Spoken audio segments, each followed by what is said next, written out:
Rajoni i njëjtë, vetëm 10 kilometra distancë, bot kuptime të ndryshme. Diaspora e Kosovës dhe Maqedonisë së Veriut dallon shumë në intensitetin e vëmendjes për zhvillimet politike, ekonomike dhe sociale në vendet e tyre të origjinës.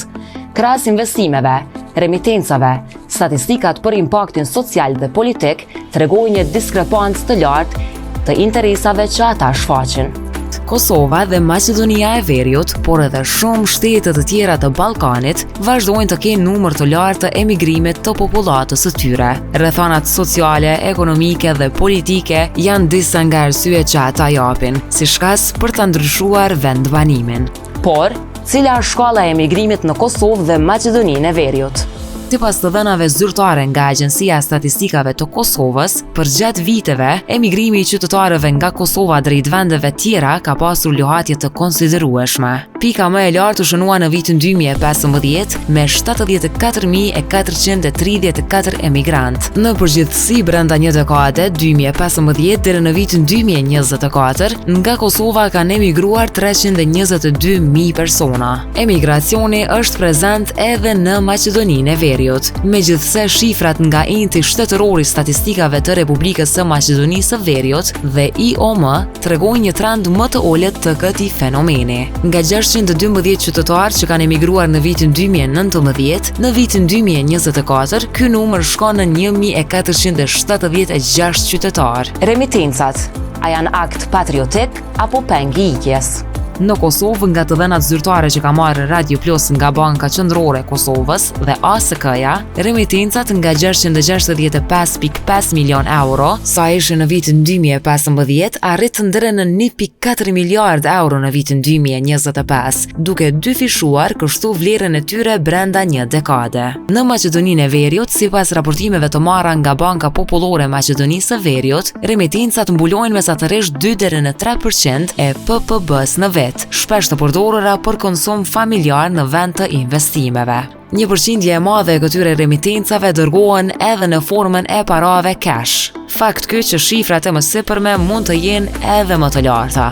Por si ka ndryshuar delegimi i remitencave ndër vite, nga një lëmosh sociale në investime kapitale? Statistikat tregojnë që diaspora në Kosovë dhe Maqedoninë e Veriut, një pjesë të parave të dërguara në vendlindje e kanë orientuar edhe në investime, qoftë në prona apo në biznese. Sipas Bankës Qendrore të Kosovës, trajektoria e investimeve të huaja direkte, IHD, në Kosovë tregon trefishimin e vlerës nga 308.8 milion euro, sa ishte në vitin 2015, në 934.3 milion euro deri në muajin nëntor të vitit 2025, derisa sektori dominant i IHD-ve mbetet ai i patundshmërisë, që arriti 692.8 milion euro, 74% e gjithsej IHD-ve gjatë vitit 2025. Sipas raporteve zyrtare të Bankës Botërore për Maqedoninë e Veriut, investimet e huaja direkte kryesisht nga diaspora janë të përqendruara në patundshmëri,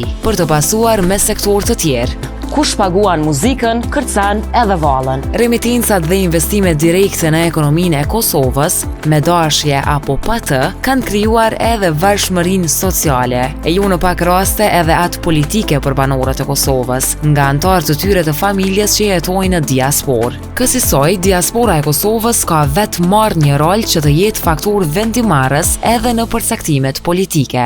Nga të dhënat zyrtare të Komisionit Qendror të Zgjedhjeve të Kosovës, në zgjedhjet e qershorit 2017, vetëm 5201 persona nga diaspora votuan me postë. Trendi i rritjes së interesimit shënoi kulmin në zgjedhjet e shkurtit 2025, ku 15348 persona votuan fizikisht në ambasada dhe konsulata, ndërsa 63705 të tjerë votuan me postë, duke arritur një total prej 79053 votash nga diaspora, 8.2% e votave totale. Në këtë interesim, Kosova është kampion sa i përket vendeve të Ballkanit Perëndimor. Këtë dëshmojnë edhe statistikat nga Maqedonia e Veriut, konkretisht nga Komisioni Shtetëror Zgjedhor, të cilat tregojnë që ndryshe nga remitencat dhe investimet, impakti politik i tyre është shumë i zbetë. Vetëm 2571 votues ishin regjistruar për zgjedhjet prezidenciale të vitit 2024, tjetër. Jo vetëm votat me post, por diaspora kosovare shënoi rekord me pjesëmarrje fizike në zgjedhjet e fundit.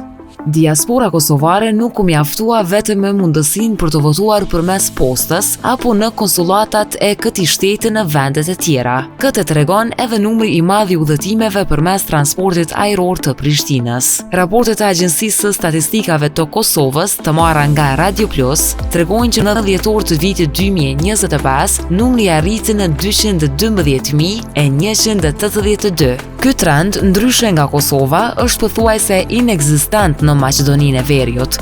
A janë remitencat autoritet moral?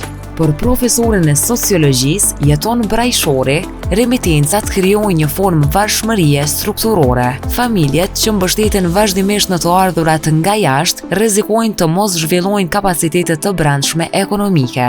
Në nivel mikro, kjo varësi prodhon marrëdhënie asimetrike brenda familjes. Ai që dërgon para shpesh ushtron kontroll simbolik dhe praktik, gjë që është shumë e pranishme tek ne në Kosovë.